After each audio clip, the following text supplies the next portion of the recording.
നമസ്കാരം. NTPC green energy limited എന്ന് പറഞ്ഞ കമ്പനിയുടെ IPO വന്നിട്ടുണ്ടപ്പോൾ ഈ കമ്പനിയുമായി ബന്ധപ്പെട്ടുള്ള അവരുടെ IPO പ്രൈസ് റേഞ്ചസ് എന്തൊക്കെയാണ്, അതിൻ്റെ ഡേറ്റ്സ് എന്തൊക്കെയാണ്, അതോടൊപ്പം തന്നെ GMP വാല്യൂസ് ഇപ്പം ഗെയിൻ ചെയ്തിരിക്കുന്ന GMP വാല്യൂസ് എന്തൊക്കെയാണ്, അതോടൊപ്പം തന്നെ ഇതിൻ്റെ ഫ്യൂച്ചേഴ്സ്, റിസ്ക്, സ്ട്രെങ്ത്, ഇത്തരം കാര്യങ്ങളും, അതോടൊപ്പം തന്നെ ഈ കമ്പനി ആർക്കൊക്കെ അപ്ലൈ ചെയ്യാൻ പറ്റും, ഇനി അപ്ലൈ ചെയ്യണോ വേണ്ടേ എന്നുള്ള കാര്യങ്ങളാണ് ഇന്നത്തെ വീഡിയോയിൽ ഡിസ്കസ് ചെയ്യുന്നത്. NTPC ഗ്രീൻ എനർജി ലിമിറ്റഡ് എന്നാണ് കമ്പനിയുടെ പേര്.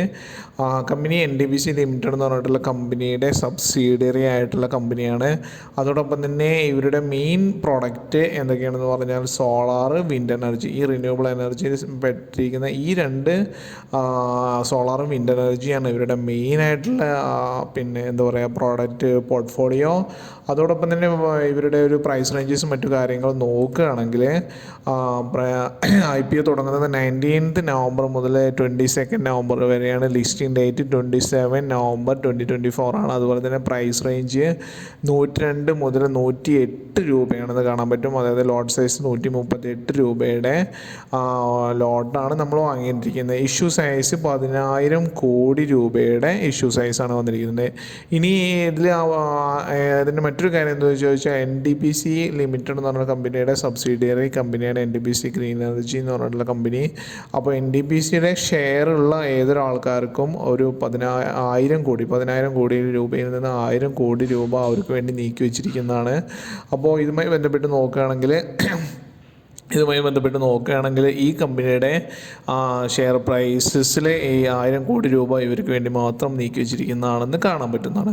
അപ്പോൾ ഏതൊക്കെയാണ് ഇവരുടെ IPOയുമായി ബന്ധപ്പെട്ടുള്ള ഡീറ്റെയിൽസ്. ഇനി ഈ കമ്പനിയുടെ മെയിൻ പ്രോഡക്റ്റുകൾ എന്തൊക്കെയാണെന്ന് നമ്മൾ ഓൾറെഡി ഡിസ്കസ് ചെയ്തു. സോളാർ, വിൻഡ് പവേഴ്സാണ്. അതോടൊപ്പം തന്നെ കമ്പനിയുടെ ഒരു കപ്പാസിറ്റി നോക്കുകയാണെങ്കിൽ ഇറ്റ്സ് ഓപ്പറേഷൻ കപ്പാസിറ്റി എന്ന് പറഞ്ഞാൽ 3,071 മെഗാവാട്ട് സോളാർ പവറും അതോടൊപ്പം തന്നെ 100 മെഗാവാട്ടോളം വിൻഡ് എനർജിയും ആണ് ഇവർ പ്രൊഡ്യൂസ് ചെയ്തിരിക്കുന്നത് കാണാൻ പറ്റും. അത് ലേറ്റസ്റ്റ് കണക്ക് പ്രകാരമാണെന്ന് നമുക്ക് ഇത് കാണാൻ പറ്റുന്നതാണ്. ലേറ്റസ്റ്റ് പ്രകാരമാണെന്ന് കാണാൻ പറ്റുന്നതാണ്. അതായത് 2024 ഓഗസ്റ്റ് വരേക്കുള്ള ഡീറ്റെയിൽസ് വെച്ച് നോക്കുമ്പോൾ 3,071 മെഗാവാട്ട് ഓഫ് സോളാർ പവർ, അതുപോലെ തന്നെ 1,000 മെഗാവാട്ട് വിൻഡ് പവറാണ് അവർ പ്രൊഡ്യൂസ് ചെയ്യുന്നത് കാണാൻ പറ്റും.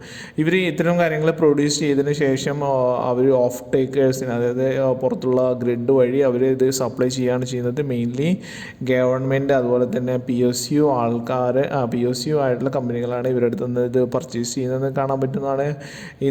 ഇത്തരം ഓഫ് ടേക്കേഴ്സുമായിട്ട് long time power purchase agreement ഇവർ ഓൾറെഡി സൈൻ ചെയ്തിരിക്കുന്നതാണ്. അല്ലെങ്കിൽ എന്താ പറയുക ലെറ്റർ ഓഫ് അവാർഡ്, LOS എന്നൊക്കെ പറയും. ഇത്തരം കാര്യങ്ങളിലൂടെ അവർ 2032 വരെ പിന്നെ അവർ പ്ലാൻ ചെയ്യുന്നത് 60 ഗിഗാവാട്ടിയുടെ റിന്യൂവബിൾ കപ്പാസിറ്റിയാണ്. അത് ഏകദേശം 15% കൺട്രിയുടെ കപ്പാസിറ്റി ആയിരിക്കും എന്ന് കാണാൻ പറ്റുന്നതാണ്. അപ്പോൾ ഇതൊക്കെയാണ് ഇവരുടെ ഒരു പ്രൊഡക്റ്റ് പോർട്ട്ഫോളിയോ എന്ന് വന്നിരിക്കുന്നത്.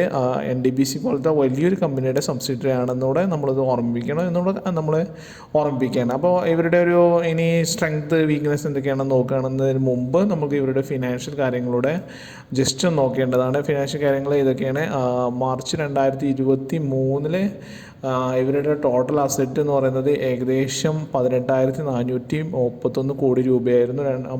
സെപ്റ്റംബർ 2024 ഇതിൻ്റെ ടോട്ടൽ അസറ്റ് 32,408 കോടി രൂപയായിട്ട് ഇൻക്രീസ് ചെയ്തിരിക്കുന്നത് കാണാൻ പറ്റും. ഇനി ഇവരുടെ റവന്യൂ ഏകദേശം ഇതിനകത്ത് വാല്യൂസ് ശരിക്കും കാണുന്നില്ല.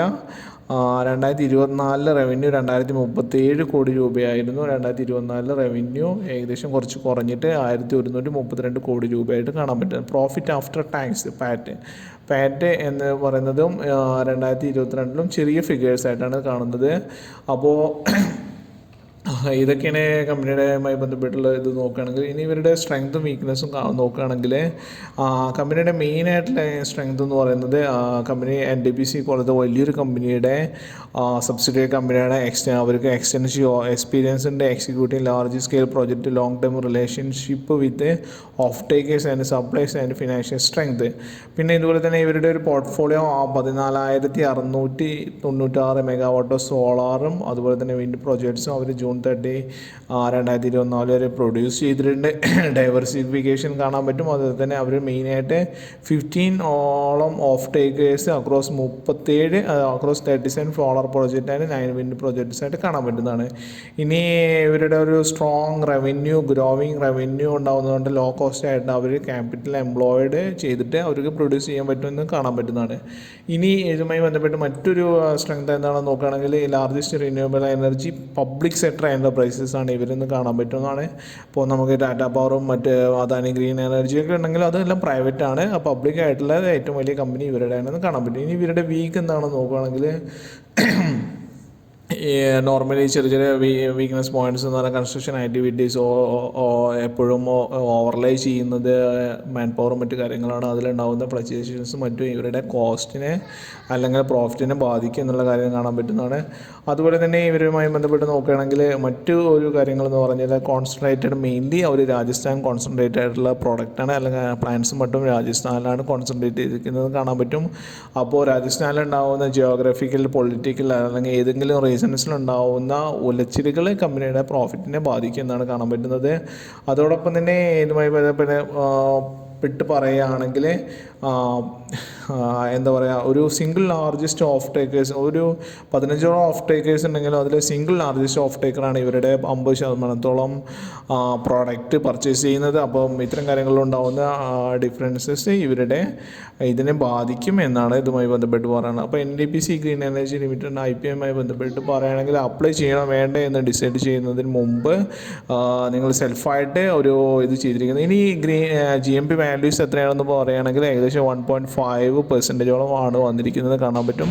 ഏകദേശം അതായത് 1.5 രൂപ അല്ലെങ്കിൽ 2 രൂപയോളം ഒക്കെ തന്നെയാണ് GMP വാല്യൂ വന്നിരിക്കുന്നതെന്ന് കാണാൻ പറ്റും. അത്ര വലിയൊരു GMP വാല്യൂസ് ഒന്നും ഇതിന് നമുക്ക് ഒബ്സർവ് ചെയ്യാൻ പറ്റില്ല എന്നൂടെ നമുക്ക് ഓർമ്മിപ്പിക്കേണ്ടത്. അപ്പോൾ ഇതൊക്കെയാണ് NTPC ഗ്രീൻ എനർജി ലിമിറ്റഡിൻ്റെ IPOയുമായി ബന്ധപ്പെട്ട് പറയാനുള്ളത്. അപ്ലൈ ചെയ്യുന്നതിന് മുമ്പും മറ്റും നിങ്ങളുടെ ഫിനാൻഷ്യൽ അഡ്വൈസറുടെയോ അല്ലെങ്കിൽ സ്വന്തമായിട്ട് അനലൈസ് ചെയ്തതിന് ശേഷം മാത്രം ചെയ്യുക എന്നൂടെ അഡ്വൈസ് ചെയ്യുകയാണ്.